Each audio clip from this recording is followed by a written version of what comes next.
உயிர் ஈசன் உடல் சிவம். நாம் நொந்து கொண்ட வினைகள் வினைக்கு நாயகனாக மனித உடல் கணங்களுக்கு அதிபதியாகும் போது நம் உடல் உள்ள நஞ்சினை மலமாக மாற்றும். அப்படி மாற்றினாலேதான் சரகண பவா. இப்ப கர்ணக்கிழங்கில் விஷம் இருக்கிறது என்று தெரிந்து கொள்கின்றோம். வேக வைத்து விஷத்தை தணிக்கின்றோம். புலி விஷத்தை அடக்கும் என்று தெரிந்து கொள்கின்றோம். புலியை கரைத்து விட்டு விஷத்தின் தன்மை அடக்குகிறோம். காரத்தை சேர்க்கின்றோம். அதை இணைத்து அதை உணர்ச்சியை தூண்டி செய்து மற்ற பொருள்களையும் உப்பையும் சேர்த்து சுவையாக்குகின்றோம். தான் முருகு மாற்றி அமைக்கும் சக்தி. முருகா அழகா.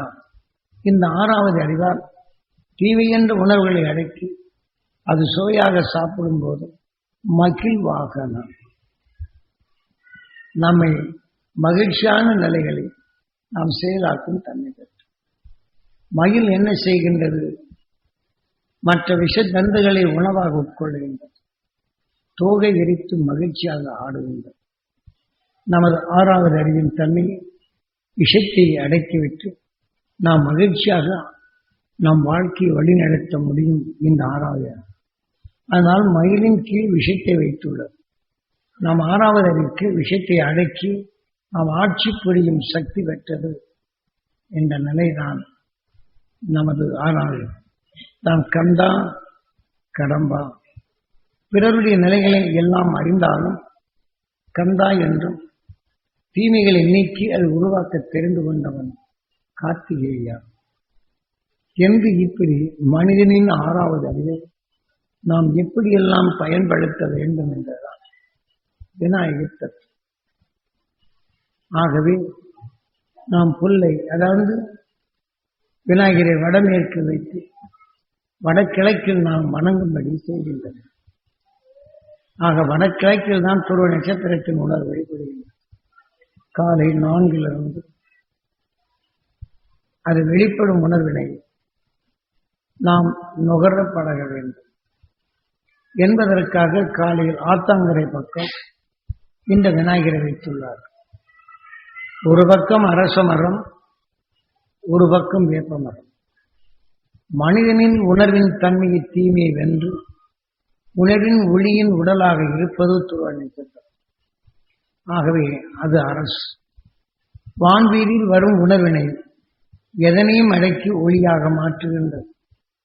மனிதனின் வாழ்க்கையில் பிறருடைய கஷ்டங்களையும் நஷ்டங்களையும் வேதனைகளையும் உணர்ந்தால் அவை அனைத்தும் நமக்குள் மாறி அது தாயாக வந்து நோயாக மாறிவிடும் என்பதனை நாம் அறிந்து அந்த தீமை என்ற உணர்வினை நாம் எப்படி துடைக்க வேண்டும், நம் ஆன்மாவை எப்படி சுத்தப்படுத்த வேண்டும். கையிலே பட்டால் அழுக்கு நன்னீரை விட்டு கழுவி விடுகின்றோம். உடலே பட்டால் அழுக்கை குளித்து விடுகின்றோம். துணியிலை பட்டால் துவைத்து விடுகின்றோம். போகவில்லை என்றால் சோப்பை போட்டு. இது மனிதன் இயல்பாக செயல்படுத்தும் நிலை. ஆனால் இந்த மனதில் படும் அழுக்கை எவ்வாறு துடைக்க வேண்டும், இந்த மனதின் தன்மையை உடலுக்குள் பெற்றால் எப்படி இது தள்ள வேண்டும் என்பதற்காக தெளிவாக இந்த விநாயகர் தத்துவத்தை மனிதன் தன்னை அறிந்து தன் வாழ்க்கையில் எப்படி வாழ வேண்டும் என்பதனை உணர்த்துவதற்குத்தான் வடமேற்கு விநாயகரை பார்க்கும்படி வடகிழக்கில் நாம் வணங்கும்படி செய்தோம். ஆகவே இன்று மனிதனின் வாழ்க்கையில் பிறருடைய கஷ்டங்களை கேட்டால் அதை உணர்வு நுகர்ந்தால் நமது வாழ்க்கை கசந்த வாழ்க்கை என்று உணர்த்துவதற்கு விநாயகர் பக்கம் விளிம்பை வைத்தனர். அருகே சமயம் அதன் அருகிலே அரசை வைக்கும்போது நமது பிரபஞ்சத்தில் அனைத்தையும் உணர்வினை ஒளியாக மாற்றி இன்று துருவ நட்சத்திரமாக இருப்பதை காட்டு. இந்த பிரபஞ்சத்தில் எதையுமே ஒளியாக மாற்றும் ஓர் அரசாக இருக்கின்றது துருவ நட்சத்திரம். அந்த துருவ நட்சத்திரத்தின் உணர்வை பெறுவதற்கு காலையில 4 துருவ நட்சத்திரத்திலிருந்து வெளிப்படுவதை சூரியன் கவர்ந்து நமது பிரபஞ்சத்தில் பரவச் செய்வதை நமது பூமியின் துருவ எல்லையில் இருப்பதனால் அதை நேரடியாக கவர்ந்து நமது பூமிக்குள் இது பரவச் செய்கின்றது. இப்ப உதாரணமாக துருவ பகுதியில் வியாழன் கோள் உணர்வோ, செவ்வாய் கோளின் உணர்வுகளோ, ராகு கோளின் உணர்வுகளோ அல்லது தீமையின் உணர்வுகளோ துருவப்பகுதிக்கு நேராக வந்தால் அது உறிஞ்சிவிடும். நமது பூமிக்குள் கொண்டு வந்து அந்தந்த காலங்களில் நம் பூமியில் பல தீங்குகளையும் விளைவிக்கும். ஆகவே ஒரு உணர்வுக்கு ஒரு உணர்வு மாறாக இருக்கும்போது, இதே போல நமது பூமி கவரப்படும் போது நமது பூமியில் குளிர்காலம், வெயில் காலம் என்று காற்றடி காலம் என்ற நிலைகள் வருகின்றன. ஆகவே நமது பூமிக்கு பிரபஞ்சத்திலிருந்து வரும் இதுக்கு எதிர்நிலையான உணர்வுகளை நமது பூமி கவரும் என்றால் இதற்கும் அதற்கும் ஒற்றுக்கொள்ளாதபடி சில கோள்களின் உணர்வுகள் நம்ம பூமிக்குள் பறந்தவுடனே இதை கண்டு நம்ம பூமிக்குள் விளைந்ததெல்லாம் நகர்ந்து பெரும் காற்றாக மாறும். இது காற்றாக மாறும்போது அதனுடைய வேக துடுப்புகள் வரப்பும்போது மலைப்பாங்கில் மோதினால் அது பரவலாக சுழன்று மறுபடியும் சுழற்சி காற்றாக மாறுகின்றது. இதெல்லாம் இயற்கையின் சில நீதிகள். ஆகவே இதை போன்று இன்று மனிதனின் வாழ்க்கையில் நாம் காலையில் உடல் அழுக்கை போக்கி, துணி அழுக்கை போக்கி, கரையேறி வந்த பெண் இந்த யானையின் சரசுடன் இருக்கும் இந்த விநாயகரை நாம் பார்க்கின்றோம், பார்க்க வைக்கின்றோம். முன்னாடி பிரசாதங்களும் நாம் புல்லை தின்றோம். மிருக நிலைகள் இருக்கும்போது புழு பூச்சியாக இருந்திருப்போம். மற்ற நிலைகளில் நாம் பறவைகள் பச்சையை கொண்டிருக்கும். புல்லை தின்றோம், தலை தாம்புகளை தின்றோம், கனிகளை தின்றோம். இன்று மனிதனான பின் பருப்பை வேக வைத்து சுவையாக உணவாக உட்கொள்ளும் இந்த மனித உடலை பெற்று இந்த பிள்ளை யார்? நீ சிந்தித்துப் பார். இந்த ஆதி மூலம் என்ற உயிரால்தான் நீ வளர்ந்தாய், உன்னை அறிந்தாய், அறிந்து கொள்ளுகின்றாய். அறிந்து கொள்ள செய்வது என்ற இந்த விநாயகர் தத்துவத்தை இங்கே தெளிவாக கூறப்படுகின்றது. அப்ப இதெல்லாம் தெரிந்து கொண்ட பின் இதை நாம் நமது எப்படி பிறந்தோம் என்று இங்கே தெளிவாக்கப்படுகின்றது. மானை புலி அடிக்கும் போது புலியின் உடலுக்குள் இந்த மானின் உயிரான சென்று பின் புலியாக பிறக்கின்றது.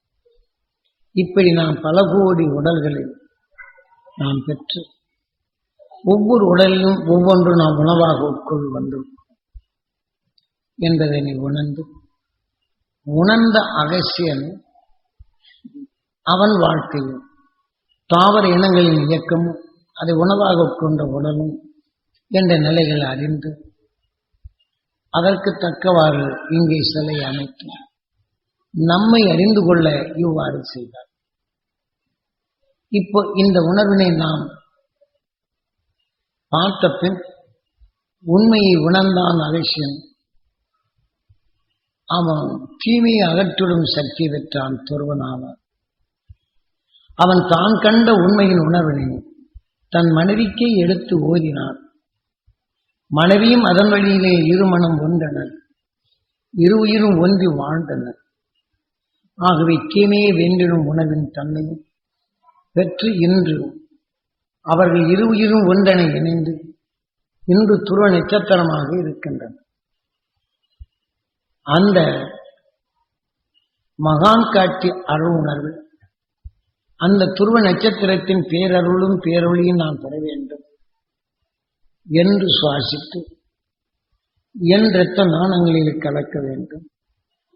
என் உடல் உள்ள ஜீவான்மா ஜீவனுக்கு பெற வேண்டும் என்று இந்த கண்ணின் நினைவினை நம் உடலுக்குள் செலுத்தி நம் உடல் உள்ள அணுக்களுக்கெல்லாம் அந்த தீமையை நீக்கும் சக்திகள் கிடைக்க வேண்டும் என்று எண்ணும்படி செய்யும்.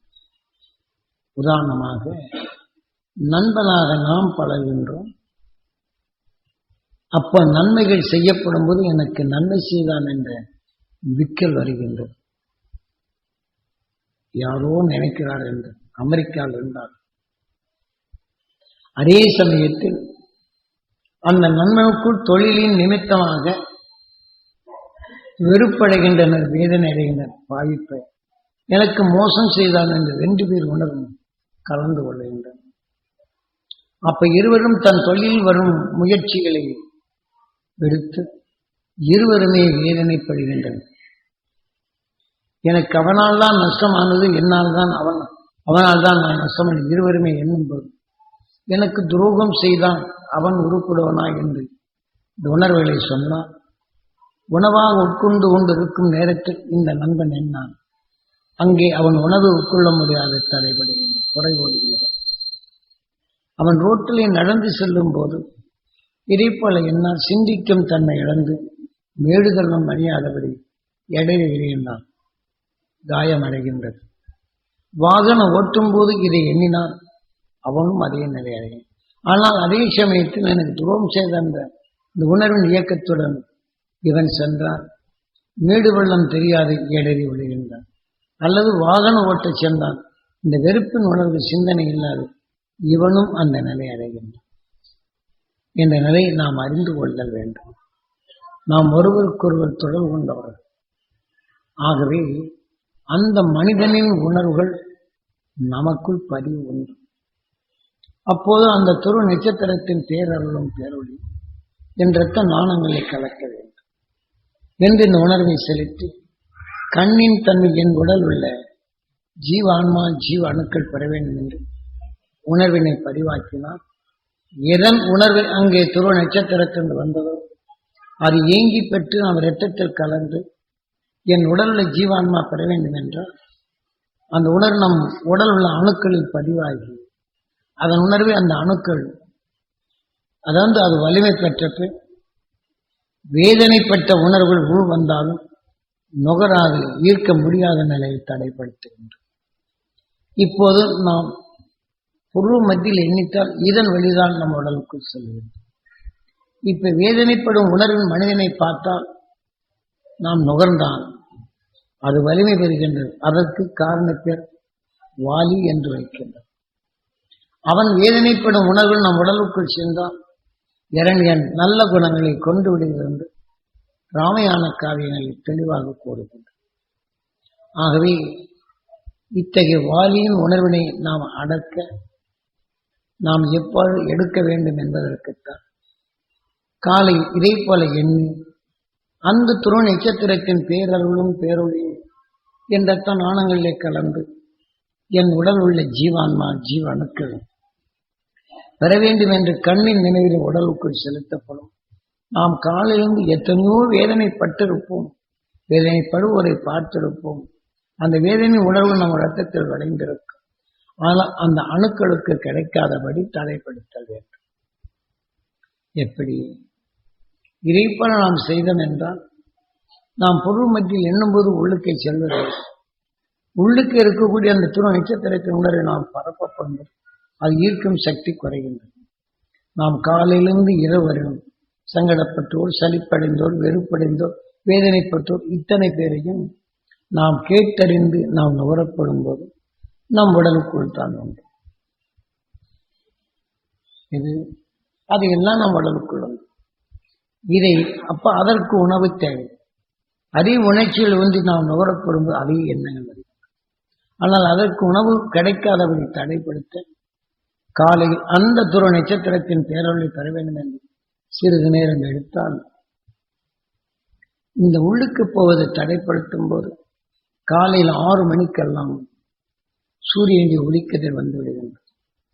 நாம் உள்ளுக்கு போவதை தடைப்படுத்தும் போது நாம் இழுக்க மறுத்த உணர்வை அதை எடுத்துக்கொண்டு போய் அப்ப சூரியன் அது நேராக தனது ஈர்ப்பு வட்டத்திற்குள் அழைத்து சென்று அதை பொசுக்கி விடுகின்றது. பிடிப்பு அல்லாத உதாரணமாக இப்ப நாம் 2000 சூரிய குடும்ப வட்டத்தில் வாழ்ந்து கொண்டுள்ளோம். ஒவ்வொரு பிரபஞ்சமும் ஒரு சூரியன் உண்டு. இப்படி 2000 சூரிய குடும்பம் நம்ம பிரபஞ்சத்தை போலவே அது வாழ்ந்து வளர்ந்து கொண்டுள்ளது. அதிலிருந்து வரக்கூடிய உணர்வின் சத்தை நமது நட்சத்திரங்கள் 27 அதன் உணர்வுக்கு அதை எடுக்கின்றது.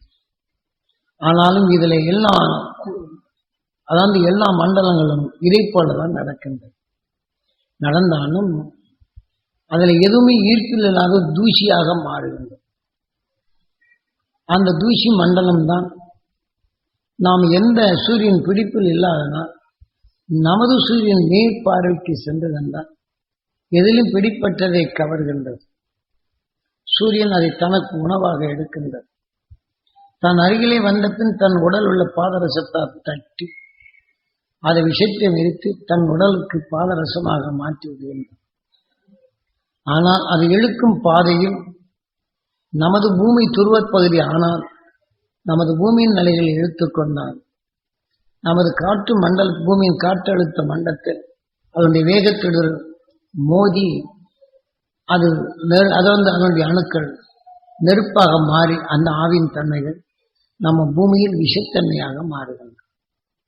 ஆக இந்த விஷத்தன்மை கொண்ட நிலைகள் நாம் துருவம் இழுத்தன அதன் வழி நாம் பூமிக்குள் எந்த பகுதியில் இந்த உணர்வு பரவியதோ அங்கே ஆட்சி அரசன் புரிந்தான் என்றால் அங்கே சிந்தனை குறைந்த நிலை அங்கே கலவரங்கள் வரும். அதே சமயத்தில் விஷத்தன்மை கொண்ட உணர்வுகள் அப்பகுதியில் படர்ந்தால் தாவர இனங்களுக்கு எதிர்மாறாக இதை தாக்கப்படும் போது அதனுடைய தாவர இனங்கள் தானியத்தை அது இழந்து விடுகின்றது. ஆகவே சரியான பயிரினங்கள் விளைவதில்லை. நம்மை அறியாமலேயே இதை போல மற்ற நட்சத்திரங்களிலிருந்து வரக்கூடிய பால் நட்சத்திரங்கள் வருவது எந்தெந்த பகுதி அதிகமாகுதோ அந்தந்த நிலைகளில் பயிரினங்கள் சரியாக விளைவதில்லை. ராசியில் இருந்தார், அடுத்த பக்கம் பார்த்தா ராசி இருந்தார். ஆகவே இதை போல இயற்கை நிலைகளில் நமது பூமியில் வளர்ந்து கொண்டுள்ளது. ஆகவே இதே சூரியன் தன்மைகள் நமது பிரபஞ்சத்தில் பரவி இருக்கணும். நாம் இந்த பூமிக்குள் பரவி இருப்பதை நாம் பிறருடைய விஷத்தின் தன்மை நுகர்ந்து நமக்குள் பதிவானால் அது தனக்குள் இழுத்துக் கொள்கின்றது. அதற்கு இடைமறித்து நாம் போகாமல் தடுப்பதற்கு மனிதன் அவன் கண்டு உணர்ந்த அகசியம் நமக்கு கூறிய வழிப்படி காலில் அந்த துருவ நட்சத்திரத்தின் பேரருளை நாம் பெற வேண்டும் என்று துருவ மத்தியில் எண்ணும் போது நாம் அதற்கு முந்தைய நாள் எடுத்துக்கொண்ட வேதனை வெறுப்பு என்ற நிலையில் நம் உடலுக்குள் இருக்கும் அந்த தீமையான அணுக்களை உருவாக்கும் நிலைகளுக்கு அது வளராது தடுத்து நிறுத்த இத்தகைய வழியை செய்யும்.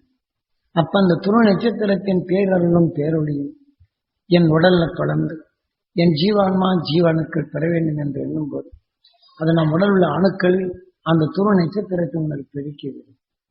அப்போ நமக்கும் நாம் ஒவ்வொருத்தரும் தீமை வேதனைப்பட்டிருப்பான், வெறுப்படைந்திருப்பான், சலிப்படைந்திருப்பான். அத்தகைய உணர்வுகள் நமக்குள் போகாதவரை தடுக்கும் போது காலையில் இந்த சூரியன் இதை கவர்ந்து விடுகின்றது. அதை தனக்குள் அழைத்து சென்று அதை புசிக்கு மாற்றி விடுகின்றது.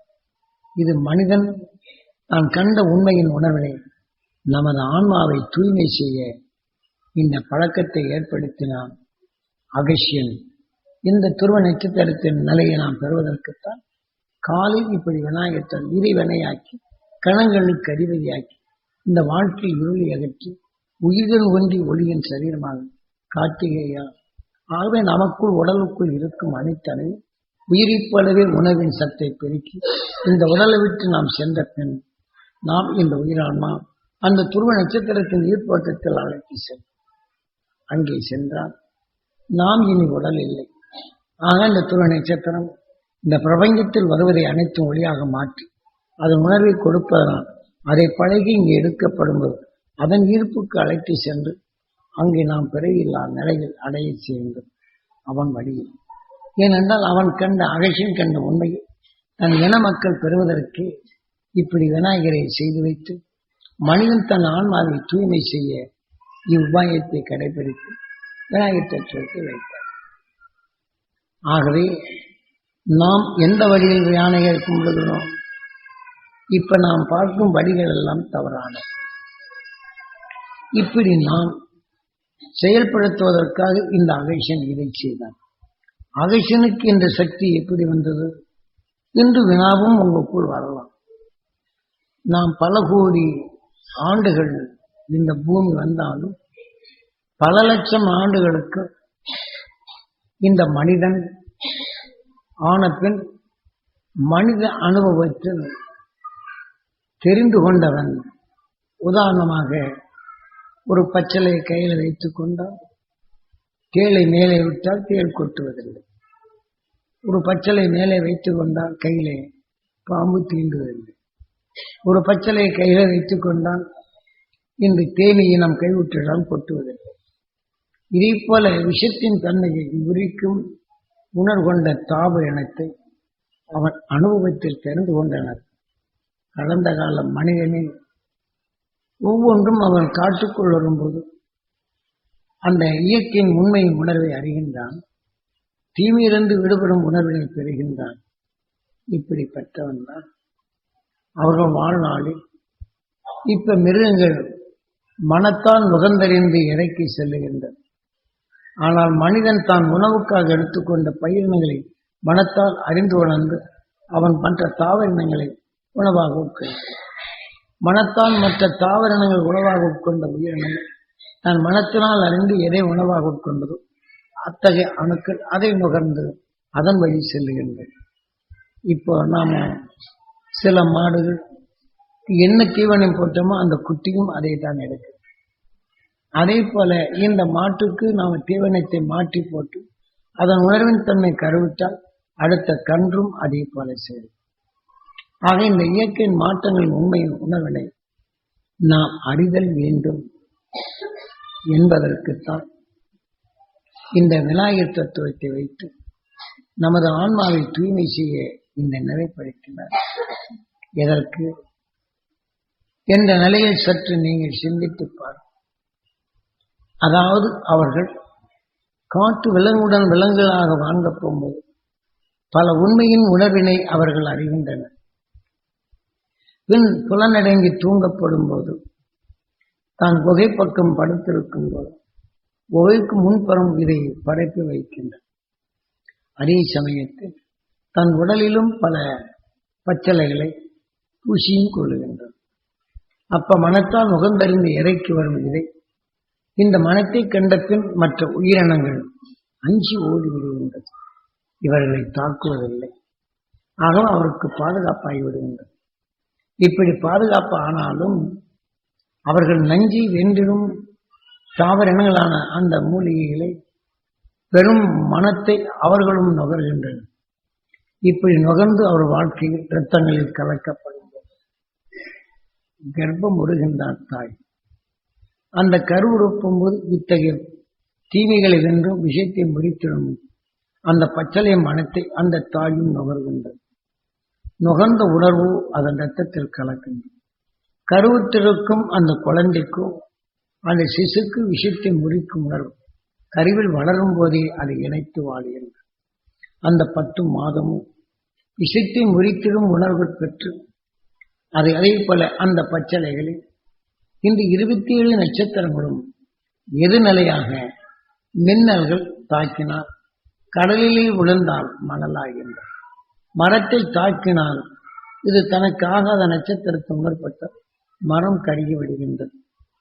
ஆகவே தனக்கு எதிர்நிலையான நிலைகளை இந்த நட்சத்திரங்கள் வந்து நம்மை தாக்காமல் இருப்பதற்காக ஒவ்வொரு தாவர இனங்களும் அந்த வலுவான அந்தந்த 27 நட்சத்திர உணர்வு வலுவை பெற்ற அந்த தாவர இனங்களையும் அறிந்துணர்ந்து அவர்கள் குகை பக்கம் வைத்துள்ளனர். இதே போல மின்னல்கள் தாக்கினாலும் அவர்கள் சாந்தமான நிலைகளில் அவர் உடல்களில் சேர்த்து இந்த கருவில் இருக்கக்கூடிய குழந்தைக்கு அது ஜீவன் தருகின்றது. காரணம் பச்சளைகளை மனங்களை நுகர்ந்த பின் அந்த விஷயத்தின் தாக்குதலை தாய்மேல் பெறாதபடி அந்த கருவில் இருக்கக்கூடிய குழந்தைகளால் இந்த குழந்தைகள் பாதுகாக்கப்படுகின்றன.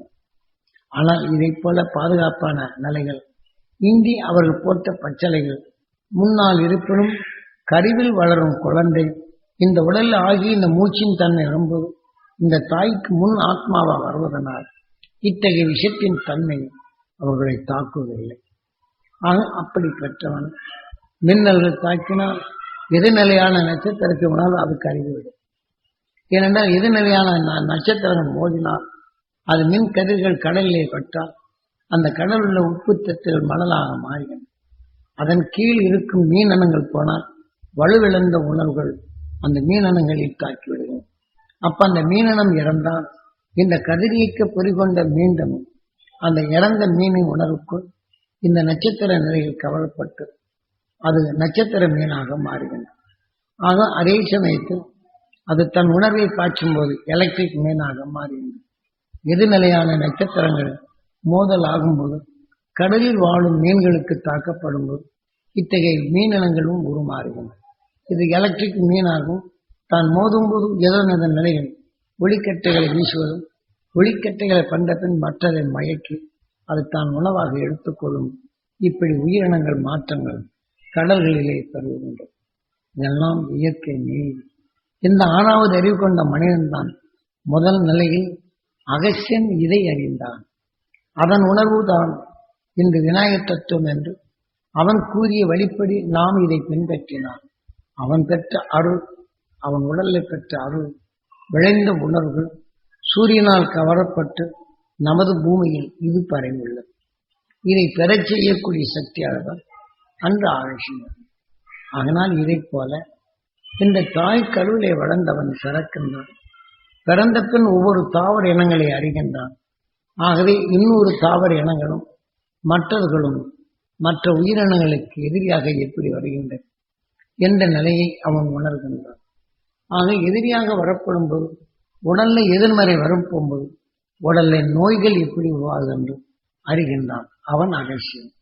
இப்படி நோயின் தன்மை அறிந்து கொண்ட அவன் அடுத்துக்கு எதிர்நிலையான பச்சளைகளை கொடுக்கப்படும் போது அதன் நிலையை மாற்றி நல்லவைகளாக மாற்றுகின்றான். அவன் சுவாசித்தறிந்த நிலையத்தான் அகஸ்யன். அவன் பார்வையிலோ அவன் நுகர்ந்த உணர்வுகளோ பல மூலிகையின் துணை கொண்டு பல தீமைகளை நீக்கும் சக்தி அகஸ்யனாக தாய் கருவிலை பெற்ற குழந்தை அவன் வளர்ச்சி அடைய இந்த உண்மைகளெல்லாம் அறிந்து கொள்கின்றான். அவன் வளர்ச்சியில் பெரும்பகுதி ஆனத்தும் அதாவது மற்ற உயிரினங்களை கொண்டு அந்த மாமிசங்களை உணவாக கொள்ளும் நிலையை தடுத்து நிறுத்துகின்றான். ஆகவே தாவர இனங்கள் மனிதனுக்கு உகந்த உணர்வுகளை புது புது தாவர இனங்களை உருவாக்குகின்றான். அவன் இளமை பருவத்தில் 5 அவன் வளர்ச்சியின் தன்மை குறைவாக இருப்பதும் அவன் 5வது வயதில் இத்தகைய நிலைகளை பெறுகின்றான். அவன் பார்வையில் சர்வ பிணிகளும் போகின்றது. சர்வ தாவர இனங்களின் உணர்வை அறிகின்றான். அதனால்தான் அவனுக்கு அகஸ்யன் என்று. அதே சமயத்தில் தாவர இனங்களின் செயற்கையால் மேகங்களின் தன்மை கூறி அது மழைக்கு காரணமாக எப்படி தாவர இனங்கள் இருக்கிறது என்பதை உணர்கின்றார். இப்படி உண்மையின் இயக்கத்தை அகஸ்யன் அறிந்து அகஸ்யன் சென்ற பாதைகளில் அவன் எங்கே அமைந்துள்ளானோ கற்பாறையாக இருந்தாலும் அவன் பதிவு செய்த நிலைகளில் மேக கூட்டங்கள் சென்றால் அந்த மேக கூட்டத்தின் உணர்வில் அவன் அமர்ந்திருந்த இடத்தில் பதிவாகும். பின் அந்த மேக கூட்டங்களை கவர்ந்து அதை நீராக மாற்றி வரும். இதே போல சில மலைப்பகுதிகளில் அங்கே மரங்கள் கூட இருக்காது. ஆனால் அவன் அமர்ந்து அதன் வெளியில் செயல்படும் போது இந்த மேக கூட்டத்தை மாற்றி தன் நீராக வரும் தன்மைகள். அப்ப அந்த மலைகள் வரும்போது கீழே அந்த நீர்த்தன்மை வருகின்றது. ஆக மலைமையில் நீர் இருக்கும், அந்த கற்பாறையாக இருக்கும். ஆனால் அதன் வள ஊறி கசிந்து வரும். ஆனால் தரையில் இத்தகைய நிலைகள் கிணறு தோண்டினாலும் தண்ணி இல்லை நிலை. ஆனால் மேல் இருந்த மாதிரி அங்கு தண்ணிகள் எப்படி இருக்கிறது என்ற நிலை கூறினால் அந்த அகஸ்யன் சென்ற எல்லாம் அமைத்து இதை என்னை அறியும்படி செய்கின்றார். ஆகவே இப்படிப்பட்ட அகஸ்யன் தான் தன் உணர்வின் தன்மை தனக்குள் எடுக்கப்படும் போது இது வான்வீதியிலிருந்து எப்படி வருகிறது என்று உணர்கின்றார். துருவப்பாதையின் வழியாக நமது பூமிக்குள் இத்தனை நிலைகள் ஏற்படுகின்ற நிலை இவன் வளர்ச்சியில் அவன் அறிகின்றான். அதனால்தான் துருவன் என்று பெயர் வைக்கின்றான். அகஸ்யன் துருவன் ஆகின்றான். துருவன் ஆனப்பின் அந்த உணர்வினை தான் நுகர்ந்து தான் 27 நட்சத்திரங்கள் மின்கதைகளாக மாறும்போது வான்வீதியில் எப்படி இருக்கின்றது, நமது பூமிக்குள் வரும்போது எவ்வாறு இருக்கின்றது இந்த மின்னலின் தன்மை அவனுக்குள் ஒளிந்துவிடும் நிலை இருப்பதால் 27 நட்சத்திர உணர்வினை அவன் கவரும் திறன் பெறுகின்றான். அதாவது இன்று நமது பிரபஞ்சத்தில் வியாழன் கோள் 27 நட்சத்திர உணர்வை கவரும் உபகோள்களை வைத்துள்ளார். அந்த உபகோளின் தன்மை கொண்டு நட்சத்திரங்களின் மற்ற 27 நட்சத்திரங்கள் வருவதை இதை கவர்ந்து அந்த வியாழன் கோளுக்குள் செலுத்தி இவை அனைத்தும் கலந்து ஆக ஒரு அந்த வியாழன் கோள் பக்கம் அந்த மண்டலத்தை உருவாக்கி விடுகிறது. அதிலே கார்த்திகை நட்சத்திரமும் ரேவதி நட்சத்திரமும் அந்த வான்வீதியில் ஒன்றோடு ஒன்று மோதப்படுவது மின்னல் ஆகின்றது. அந்த மின்னலின் தன்மையை அது ஏற்படுத்த அந்த வியாழன் கோள் மண்டலத்துக்குள் இந்த அணுக்கள் மோதிய உணர்ச்சி இருந்தால் அது ரெண்டும் ஆண் பெண் என்ற நிலையில் இயக்கி கல்லையோ மண்ணையோ அதன் வழி மண்ணிலிருந்து ஆவிகளை வந்தாலும் தாவர இனங்களாக உருவாக்கும் சக்தி வருகின்றது. ஆகவே அதிலே அவனுடைய உணர்வுகளும் இப்ப கார்த்திகை நட்சத்திரம் ரேவதி நட்சத்திரம் என்று வரும்போது இந்த 27 நட்சத்திரங்கள் உபகோள்களை அது வைத்திருப்பதனால் அதை அனைத்தும் கவர்ந்து அதனுடைய ஆவி மண்டலம் செல்லும்போது கார்த்திகை நட்சத்திரத்திலிருந்து வரக்கூடிய துகள் அந்த வியாழன் கோளின் ஈர்ப்பு வட்டத்துக்குள் வந்தால் அதற்கு பின்தொடர்ந்து வரக்கூடிய ரேவதி நட்சத்திரம் என்று அதனை இதை வளர்ந்த பின் இதுக்குள் வந்த பின் மின்னலாக மாறாதபடி இணைந்து துடிக்கும் தன்மை பெறுகின்றது. ஆகவே முன்பகுதி வந்த இந்த கார்த்திகை நட்சத்திரம் பின்பகுதி வந்த ரேவதி நட்சத்திரத்தின் உணர்வு சேர்க்கப்படும் போது முன்னாடி கார்த்திகை நட்சத்திரம் வலு அதிகமாக ரேவதி நட்சத்திரம் உணரும்போது உயிரணுவாக தோன்றியும் இது ஆண்களை உருவாக்கும். ஆனால் முன்னாடி ரேவதி நட்சத்திரத்தின் உணர்வு வியாழன் கோளுக்கு வந்தால் அதன் பின் அந்த கார்த்திகை நட்சத்திரத்தின் உணர்வு வந்தால் என்பது பெண்பால் என்ற நிலைகளை உருவாக்குகின்றது. ஆகவே இதன் உணர்வு அதிகமாகும்போது இப்படித்தான் நமது உயிர்களில் ஆண் பெண் என்ற நிலைகளும் இயங்கி கொண்டுள்ளது. ஆக தனித்து ஒரு கார்த்திகை நட்சத்திரம் ஒன்றும் செய்யாது. ஏனால் உணர்வின் இது சிறிதாக இருப்பதனால் கருத்தன்மை ஆகிய அணுவலாகின்றது. அதிகமாக ரேவதி நட்சத்திரத்தின் உணவான கவர்ந்து கொண்ட உணர்வுகளை அணு கதிர்களாக மாற்றும் திறன் பெற்றது என்பதனை நாம் எல்லாம் உணர்ந்து கொள்ள வேண்டும். இது அகசியனால் கண்டு உணர்ந்த உண்மைகள். ஆகவே இதை போல அவன் அகசியன் கண்டுகொள்வதற்கு இந்த 27 நட்சத்திரங்கள் உணர்வினை இவனுக்குள் பகிர்ந்து கொண்டதனால் தாய் கருவில் இருக்கும்போது இவன் மற்ற தாவர இனங்களை உணர்வு கவர்ந்து கொண்டதனால் அந்த 27 நட்சத்திரங்கள் உணர்வினை இவனுக்குள் கவர்ந்து இந்த உயிரை போலவே இந்த உடலில் உள்ள அணுக்களை மாற்றி அமைக்கும் சக்தி பெறுகின்றன. ஏனென்றால் இதெல்லாம் நீங்கள் நூல்களில் படிக்க முடியாதவை, நூலுக்கு ஏறாத அவை. இதெல்லாம் அரசர்களால் மாற்றி அமைத்த நிலை வரும்போது இந்த இயற்கையின் உண்மையினுடைய நிலைகளை இவ்வாறுதான் தெளிவாக அன்று அகசியன் தான் பெற்ற உண்மையின் தன்னை மக்கள் இந்த காற்றாலையில் இருப்பதை அந்த துருவ நட்சத்திரத்தை உணர்வு நுகர்ந்தால் அவன் பெற்ற உண்மையின் உணர்வை இந்த மனிதன் அறிந்து தனக்குள் தீமை வராது தடுக்கும் உபாயத்தை செயல்படுத்துவதற்குத்தான் இந்த விநாயகர் தத்துவத்தை இங்கே வைக்கும். நாம் நினைக்கிறோம் சாதாரண கல்லென்ற நிலையில் தான் நாம் வேண்டிய வரத்தை அபிஷேகத்தை செய்தால் அதை செய்வான் இதை செய்வான். ஆசையின் உணர்வுக்கு இந்த உடலுக்குத்தான் வருகின்றன. அரும் ஞானி அகசியன் தான் கண்ட உண்மையின் உணர்வை அவன் வழியில் எண்ணி அந்த துருவ நட்சத்திரத்தை உணர்வு காலில் பெறக்கூடிய தகுதி பெற்று அதன் உணர்வை பெற்ற பின் தனது வாழ்க்கை தீமைகள் வருவதை தனக்குள் வராத அது வலிமை சேராது அதுவே ஒளியாக மாற்றிடும் திறன் பெற்ற